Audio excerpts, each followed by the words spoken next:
Fala galera, tudo bom com vocês? Como é que vocês estão? Vamos embora aí para mais uma aulinha da gente, tá? Aulinha de revisão, tá bom? Nossa semana de número 5 de revisão, tá certo, galera? Ó, hoje eu escolhi aqui dois assuntos para a gente conversar hoje, tá certo?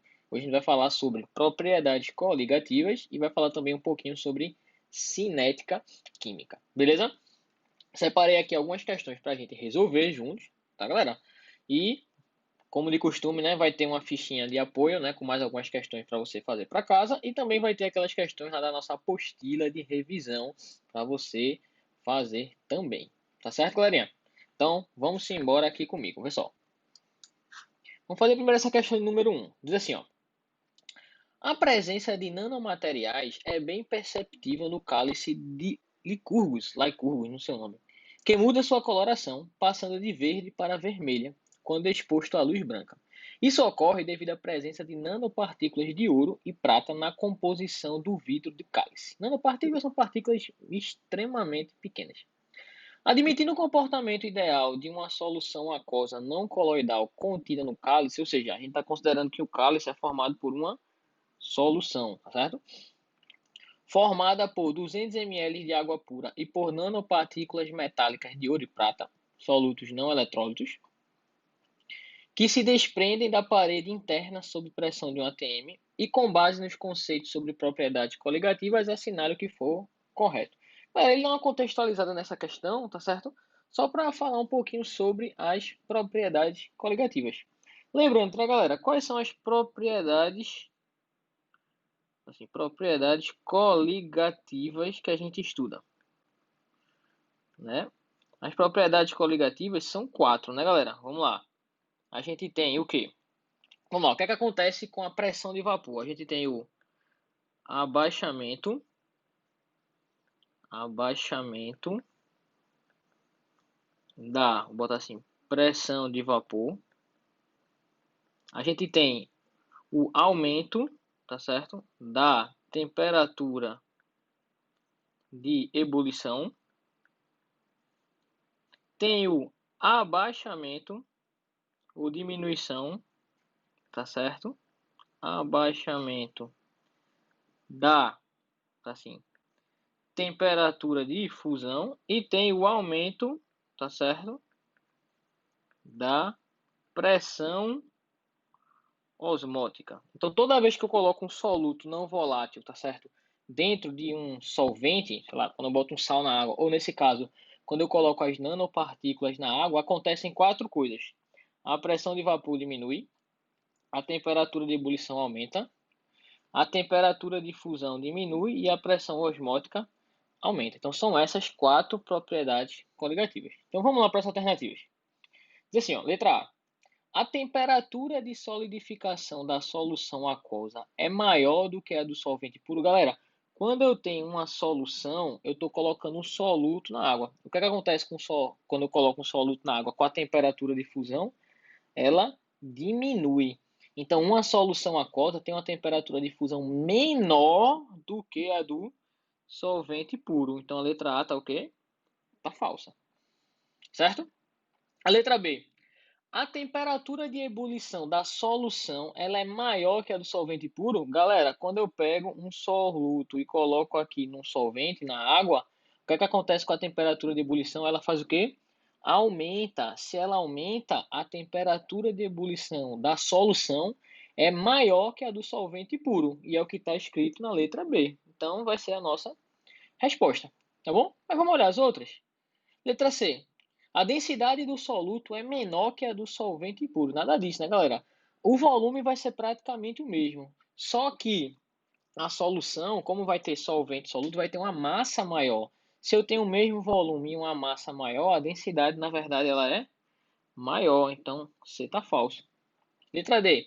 A pressão de vapor do solvente na solução é maior do que na água pura sob a mesma temperatura. Ele está dizendo o seguinte: se eu coloco um soluto num solvente e a pressão de vapor aumenta, galera, de jeito nenhum. A pressão de vapor faz o quê?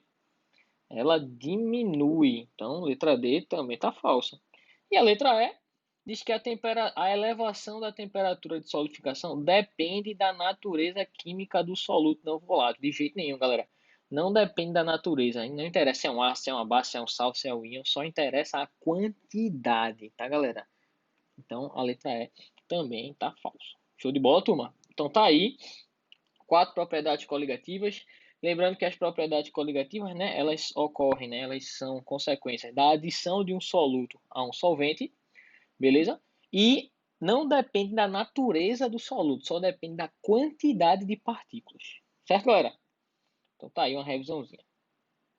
Eita, vê que questão massa. Questão 2.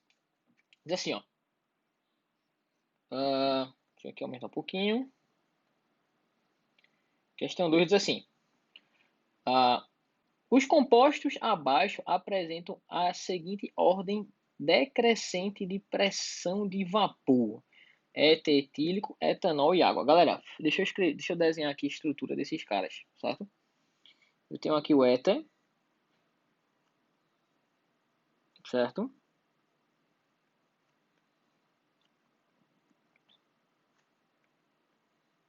O éter. Tenho aqui o etanol, CH3, CH2, OH. E tenho a água. Deixa eu botar aqui mais juntinho, ó. E tenho a água. Desenho a estrutura da água assim. Beleza? E aí eu disse o seguinte, que a pressão de vapor, ordem decrescente da pressão de vapor. Tá certo, galera? Então tá dizendo assim, que o éter, ele tem uma pressão de vapor maior do que a do etanol, que tem uma pressão de vapor maior da água. Isso é verdade que ele já está dizendo, galera. Mas por quê? Lembra, ó, a pressão de vapor, deixa eu botar aqui de laranja, certo? Ela depende de quê? Das forças intermoleculares, certo? Então, existe uma dependência moleculares. Existe uma dependência direta entre as forças intermoleculares e a pressão do vapor. Qual é essa relação, galera? Isso aí você não pode esquecer não, vê. É assim, quando as forças intermoleculares são mais intensas, é mais difícil de separar as moléculas. Ó, quando as forças intermoleculares são mais fortes, é mais difícil de separar as moléculas. Se é mais difícil de separar as moléculas, é mais difícil de evaporar. Elas evaporam com menos facilidade, ou seja, é mais difícil de evaporar. Se é mais difícil de evaporar, a pressão de vapor vai ser o quê? Menor. Então, quanto mais intensas as forças, menor a pressão de vapor. Quanto mais fracas são as forças, tá certo? Mais fácil é de separar as moléculas. Se é mais fácil de separar as moléculas, elas evaporam com maior facilidade. Então, a pressão de vapor vai ser maior. Então, é assim, ó. Quanto mais intensa, bota assim, mais fortes são as forças intermoleculares, menor vai ser a pressão de vapor. E é o que a gente está enxergando aqui, ó. Quem tem a maior pressão de vapor? O éter. Por quê? Porque o éter ele é mais apolar, certo? Ele é mais apolar, então tem forças intermoleculares fracas. Depois vem o etanol, que faz uma ponte de hidrogênio. Então tem uma força intermolecular mais forte, certo? Mas é mais fraco do que a água, porque a água faz mais pontes de hidrogênio. Então essa é a explicação dessa ordem, tá certo? A massa molar influencia? Influencia também, mas as forças intermoleculares elas são mais fortes, tá, galera? A gente considera mais. Então, vê, considera as afirmações que explicam esse efeito. Então, os efeitos, galera, tem a ver exatamente com polaridade e força intermolecular. Na 1, ele está dizendo que essa diferença deve-se à maior massa molar das substâncias menos voláteis. Vê, a menos volátil é a água. Ele está dizendo que a água ela vai ter a maior massa molar porque é a menos volátil, tá, galera? Vê, na verdade ela sim é a menos volátil, mas o que tem a maior massa molar é o éter. Então não tem nada a ver essa história de pressão de vapor, volatilidade com massa molar. Nesse caso, né? Você vai ver que influencia. Nesse caso, o que tem a ver são as forças intermoleculares. Então essa aqui tá o quê? Tá falsa, certo? 2. Esse efeito deve-se à presença de ligações de hidrogênio em maior proporção na água do que no etanol, né?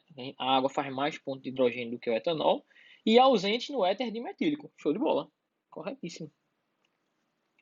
E deve-se à elevada polaridade do éter, galera. O éter não é muito polar, tá certo, galera? Ele tem uma polaridade bem, mas bem baixinha, beirando a ser apolar. É um pouquinho de nada polar. Então isso aqui também tá errado, tá, galera? Então a diferença aí, na verdade, de volatilidade ou de pressão de vapor se deve exatamente às forças intermoleculares. Como a água tem forças mais intensas, ela tem a menor pressão de vapor, ou seja, é a menos volátil. Como o éter tem as forças intermoleculares mais fracas, ela tem a maior pressão de vapor, ou seja, ela é a mais volátil. Então a resposta é apenas a de número 2. Tá certo, galera? Então, ó, questãozinha legal, né, para você relacionar força intermolecular com as propriedades dos compostos orgânicos. É essencial aí para a prova do Enem. Beleza? Vamos de questão 3, galera. Essa 3 eu coloquei só para você não esquecer, tá, pessoal? Um detalhezinho que às vezes a gente acaba esquecendo. Qual é? Assim, ó, um aluno de química encontrou 5 frascos, tá certo? Na bancada do laboratório. Os frascos seriam utilizados em um experimento sobre propriedades coligativas e apresentam descrições de acordo com a tabela. Então você tem aí 5 frascos, cada um com uma certa concentração, beleza? E cada um de uma substância diferente, tá bom? Analisando a descrição dos frascos, o aluno chegou à conclusão que a ordem crescente de temperatura de congelamento, tá, galera? Temperatura de quê? Congelamento é. Galera, qual é o efeito coligativo associado à temperatura de fusão ou de congelamento?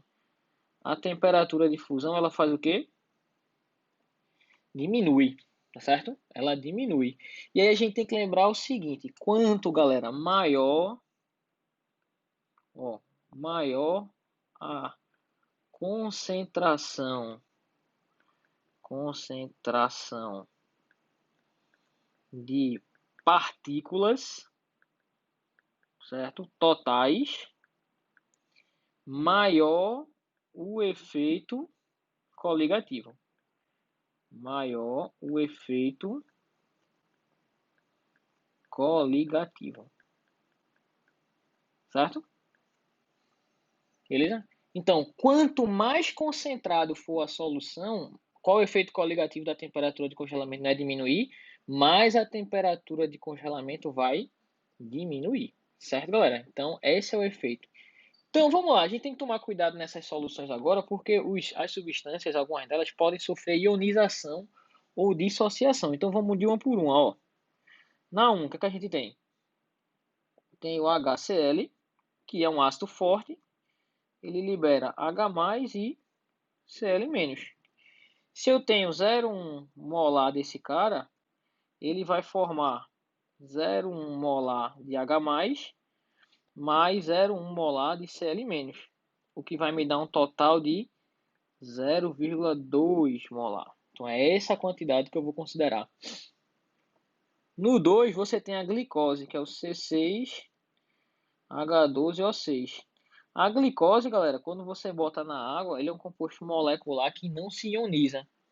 Então ele vai ficar do jeitinho que está, só que dissolvido.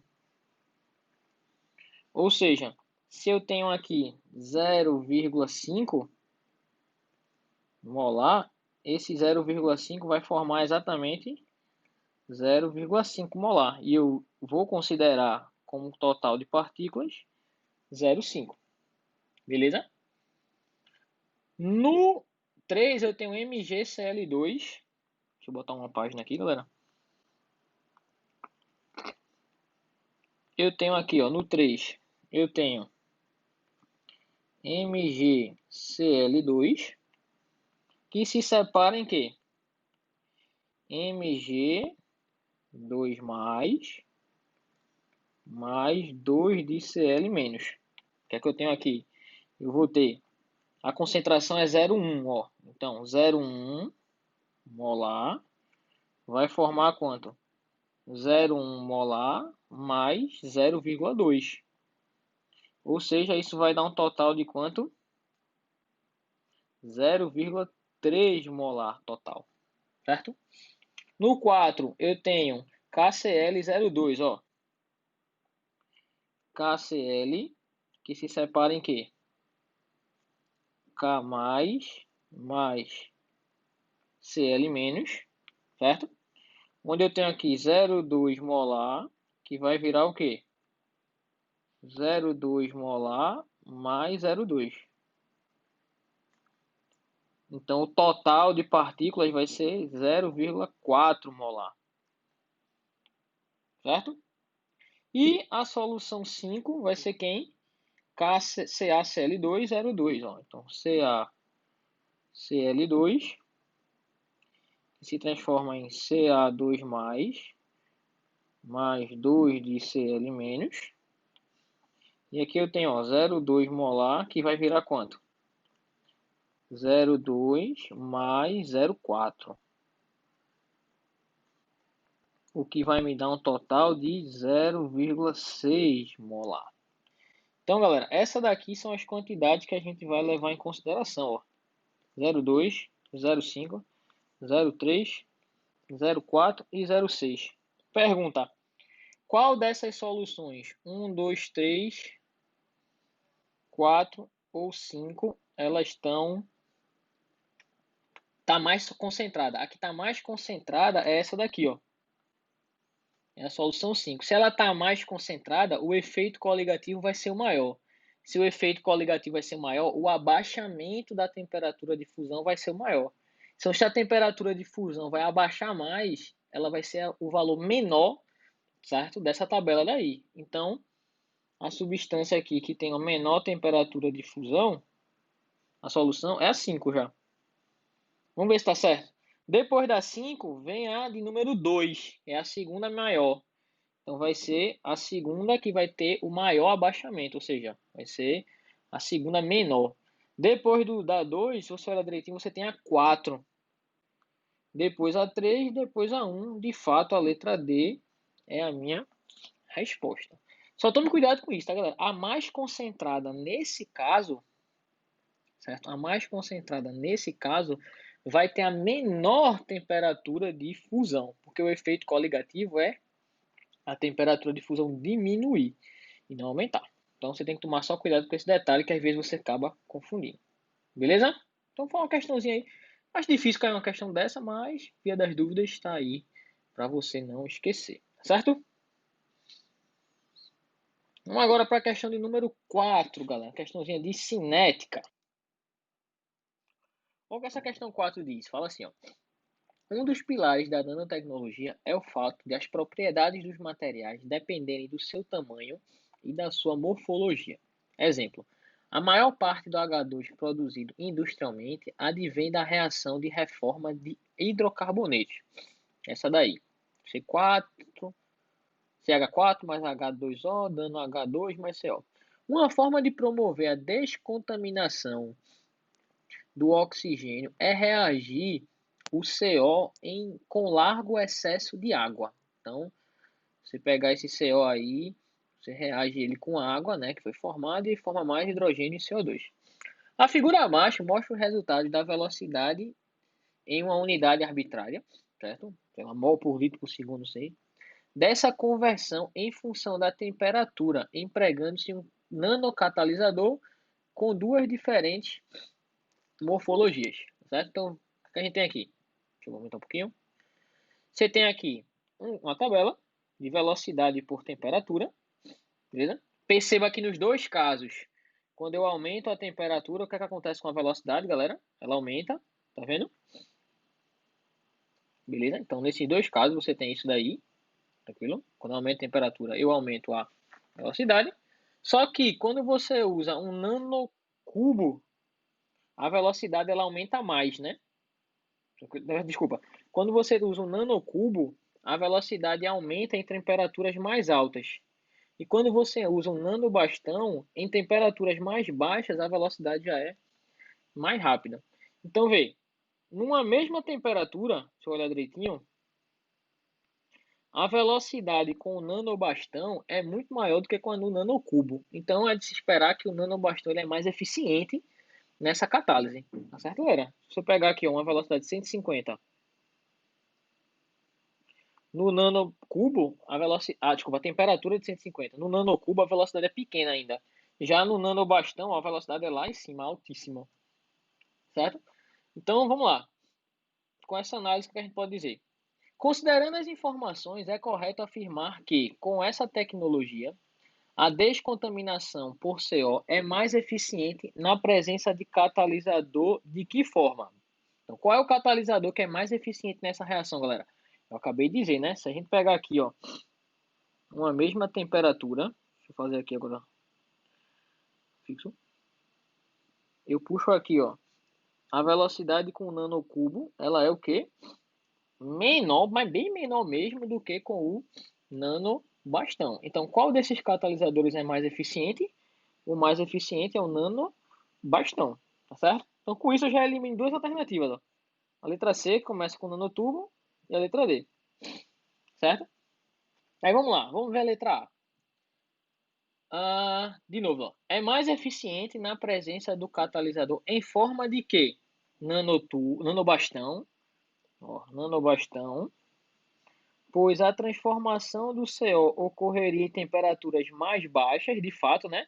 Em temperaturas mais baixas você já vai ter uma velocidade alta, o que também favoreceria o equilíbrio da reação no sentido dos produtos, uma vez que a reação é exotérmica. Galera, se essa reação daí acontecer numa temperatura mais baixa, tá certo? Como essa reação é exotérmica, o equilíbrio vai ser favorecido para onde? Para a direita. Lembra?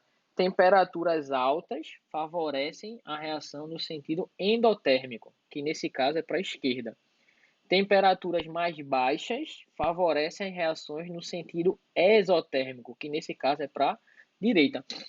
Então, o nanotubo, além de acelerar mais, tá certo? Ele também vai favorecer a formação de produtos. Por quê? Porque a reação vai acontecer em temperaturas mais baixas, e se ela acontece em temperaturas mais baixas, o equilíbrio lá em cima, embora não tenha aqui a dupla setinha, tá, galera? Mas a gente pode considerar um equilíbrio. Ele vai estar deslocado para onde? Para a direita, porque para a direita é que a reação é o quê? É exotérmica. Então, de cara aqui, ó, a resposta vai ser a letra A, certo? Mais uma vez, por que letra A? Porque o nanotubo, para você olhar, vendo aí, ele é mais eficiente, né? Na mesma temperatura, ele vai deixar a reação mais rápida. O nanotubo não, eu estou falando nanotubo, é nanobastão, perdão. O nanobastão, na mesma temperatura, vai deixar a reação mais rápida. E essa reação ela vai acontecer mais rapidamente em temperaturas mais baixas. Na temperatura mais baixa, o equilíbrio lá de cima ele é deslocado para a direita, porque a reação ela é exotérmica. Então, resposta letra A. Certo, galera? Questãozinha assim de análise, né? Parar um pouquinho para pensar mais. Vai dar uma misturada de cinética com equilíbrio. Mas se a gente analisar direitinho a cinética e o equilíbrio, beleza, dá para a gente matar. A letra B está errada porque ele fala lá no final ó, que é uma reação endotérmica. Se a gente olhar a reação que foi dada aqui em cima, né, galera? Ó, essa reação com ΔH positivo, ela é o quê? Ela é exotérmica, tá certo? Então, só com essa informação a gente mataria a letra B como errada e de fato só vai sobrar a letra A, tá certo? Então, tá aí mais uma questãozinha pra gente. Vamos lá, questão 5.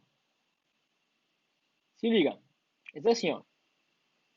A amônia, uma das principais matérias-primas da indústria de fertilizantes, certo? É produzida em escala industrial pelo processo conhecido como Haber-Bosch. Neste, uma reação entre H2 e N2 é catalisada com ferro, certo? Em um reator mantido a 200 atm e 450 de pressão. Sobre essa reação exotérmica, sejam feitas as seguintes proposições. Então, como é a reação, galera? Você tem aqui N2 mais 3 de quê? De H2, transformando em 2 de NH3, que é a amônia, certo? Todos gasosos, né? E essa reação daqui, ela é exotérmica, certo? Vê só. Essa questão aí, ela vai dar uma misturadazinha um pouco de cinética com equilíbrio, tá? Então vamos revisar as duas coisas. O aumento de pressão do reator mediante a adição de um gás inerte aumenta o rendimento da reação. Aumentar o rendimento, galera, é deslocar a reação para a direita ou para a esquerda. Lembra lá, deslocamento de equilíbrio? E aí eu já digo para vocês, revisando. A adição de um gás inerte, ele não provoca deslocamento na reação, certo? Não desloca a reação. Então, botou um gás inerte, que é um gás inerte, que não reage com ninguém, ele não desloca a reação. Então, se ele não desloca, ele não aumenta o rendimento. Então, está errado. 2. O uso de um catalisador mais efetivo aumenta o rendimento do processo? Com certeza, né, galera? Quer dizer, o uso de um catalisador, ele vai deixar a reação, né, mais rápida. Ó, já ia cair nessa pegadinha. Só que quando ele fala de rendimento, ele está falando de quê? De deslocamento de equilíbrio, tá certo? Vê que questão traiçoeira, tá certo? Se eu usar um catalisador mais efetivo, eu vou deixar a reação mais rápida, mas o catalisador, ele não provoca deslocamento de equilíbrio, ou seja, ele não desloca o equilíbrio. Se ele não desloca equilíbrio, ele não altera o rendimento da reação. A mesma quantidade de produto vai ser produzida, só que vai ser produzida de maneira mais rápida. Então a 2 está o quê? Errada. Ó, já ia caindo, tá certo? Na verdade, o catalisador não altera o rendimento, tá? Deixa a reação mais rápida. Rendimento é o percentual de produto formado, tá bom? Uma vez atingido o equilíbrio, não ocorrem mais colisões efetivas entre as moléculas de H2 e N2. Não, galera, lembra aqui, ó, quando o equilíbrio é atingido, você tem aí as reações direta e inversa ocorrendo ainda, tá certo? Beleza? Se ainda tem reação ocorrendo, você ainda tem colisão efetiva. Então, não posso dizer que você não tem, né, a colisão efetiva ocorrendo, porque tem reação ainda ocorrendo e se tem reação tem colisão. Então, tá errado a 3. E a 4, ó, considerando que ainda existe a superação de energia de ativação, a redução da temperatura do reator diminui a velocidade. Beleza. Toda vez que eu aumento a temperatura, a velocidade aumenta. Toda vez que eu diminuo a temperatura, a velocidade também diminui. Então tá certo. Mas favorece a formação da amônia. A gente tem que tomar cuidado com uma coisa, galera. Uma coisa é a velocidade, outra coisa é o rendimento. Uma coisa não tem nada a ver com a outra. Velocidade é a taxa com que as coisas acontecem, tá certo? Rápida ou devagar. E o rendimento tem a ver com a quantidade produzida. Em outras palavras, velocidade é cinética, rendimento é equilíbrio. Então, nesse caso daí, se eu diminuo a temperatura, a velocidade diminui. Só que como a reação é exotérmica, vai se deslocar para onde? Para a direita, favorecendo a formação de amônia.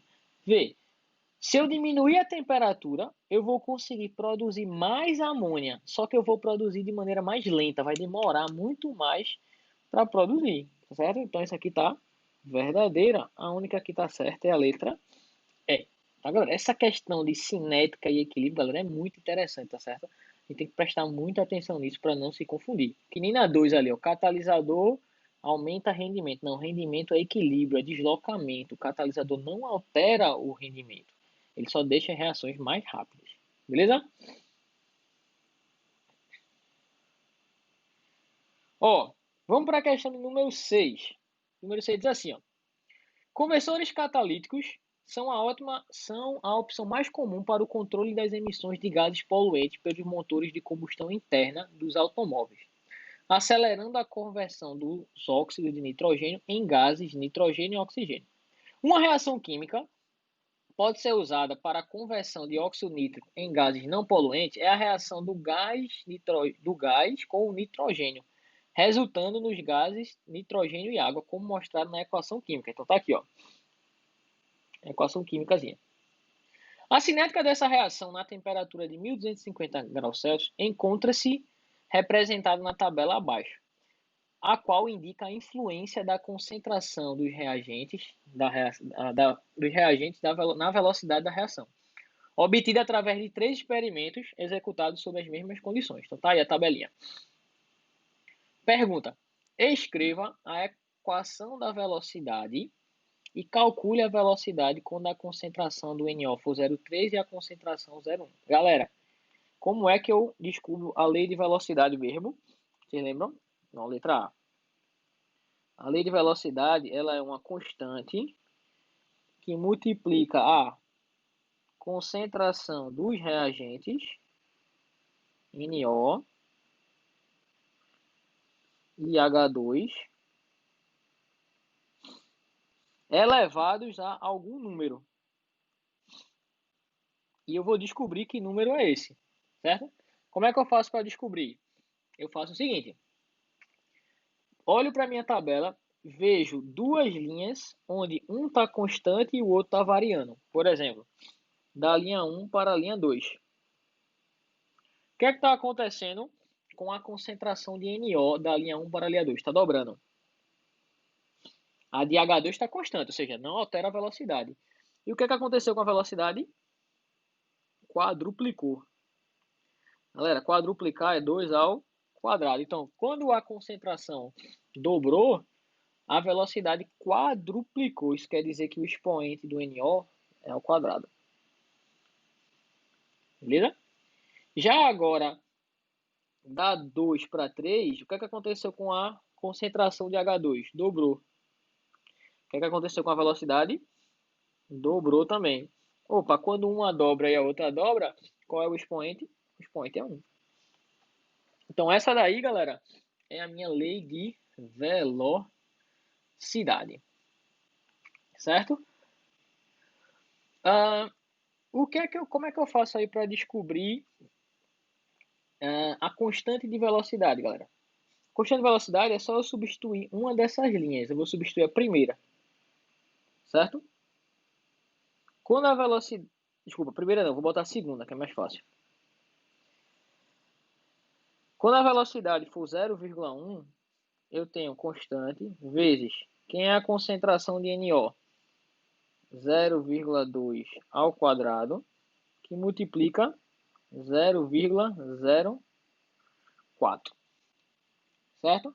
Ou seja, eu tenho aqui, ó, 0,1 é igual a K, que multiplica 0,04 vezes 0,04.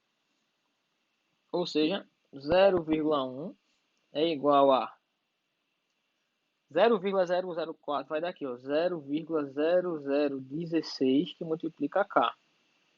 Ou seja, o K, quanto é que é? Vou botar assim, 0,1 dividido por 0,0016. Vou deixar assim, tá? Por quê? Eu quero saber quando a concentração do NO for igual a 0,3 mol por litro e quando a concentração do H2 for 0,110, né, mol por litro, qual vai ser a velocidade? Como é que eu faço, galera? É só substituir, pessoal. Vamos substituir? Como é que eu faço aqui para fazer essa continha? Vê, velocidade vai ser igual a quem? K, concentração de NO ao quadrado, vezes concentração de H2. Beleza? Vamos substituir. Velocidade. Quem é K? K é 0,1 dividido por 0,0016, que multiplica 0,3 ao quadrado, que multiplica 0,1. Eu vou colocar tudo em potência, em notação científica, tá, galera? Para ficar mais fácil. Velocidade, quanto é que é? 1 vezes 10 a menos 1, dividido por 16 vezes 10 a menos 4, que multiplica 3 vezes 10 a menos 1 ao quadrado, que multiplica 1 vezes 10 a menos 1. Certo? Vamos lá, ver quem é. 1 vezes 10 a menos 1, dividido por 16 vezes 10 a menos 4, vezes 3 vezes 10 a menos 1 ao quadrado dá 9 vezes 10 a menos 2. E aqui vai ficar 1 vezes 10 a menos 1. Ó, 10 a menos 1 com 10 a menos 2 com 10 a menos 1 eu cancelo. Ou seja, minha velocidade vai ser quem? Vai ser 9 dividido por 16. O que me dá uma velocidade, deixa eu fazer a conta aqui, ó. 9 dividido por 16 dá 0, vou botar aqui embaixo. Velocidade, ó, 0,5625 mols por litro. Deixa eu ver aqui o que é que tá. Por segundo. Beleza? Então, tá aqui a minha velocidade, tá certo, galera? Lembrando que, galera, a velocidade de uma reação depende de quais fatores mesmo? A velocidade de uma reação depende da temperatura, depende da concentração, depende da superfície de contato e de catalisador. Quanto maior a temperatura, mais rápida.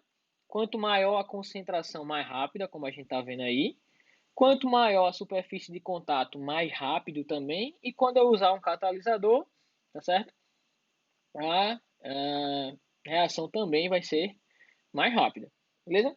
A letra B está pedindo para você explicar por que ocorre aumento de velocidade quando eu aumento as concentrações. Galera, quando eu aumento a concentração de reagente, eu aumento o número de colisões entre as moléculas, né? E aí lembra, para ter reação química, o que é que precisa ocorrer? Precisa ter colisão naquela posição perfeita e com energia suficiente. A gente chama isso de quê? Colisão efetiva.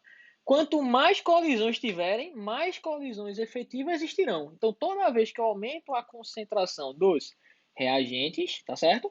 Eu aumento a velocidade da reação, tá certo, galera? Então, essa daí seria a explicação da letra B.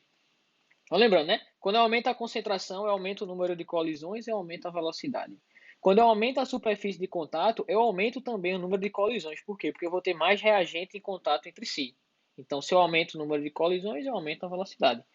Se eu aumento a temperatura, eu aumento a energia das moléculas. Então, eu vou ter mais energia, mais moléculas com energia superior à energia de ativação. Lembra? Lembra que para ter reação tem que vencer aquela barreira de energia de ativação, certo? Então, você vai ter mais moléculas vencendo aquela barreira. E quando eu uso um catalisador, o catalisador promove um caminho, né, alternativo onde essa energia de ativação ela é o quê? Menor. Tá, galera? Então tá aí os fatores que alteram as velocidades da reação. Beleza, turma? Então, galera, tá aí os exercícios sugeridos, tá, da apostila de revisão, tá, da semana 5. Se vocês prestarem atenção, são até poucos exercícios se comparado às outras semanas, porque esses dois assuntos, né, propriedade coligativa e cinética, eles não são tão abordados, não.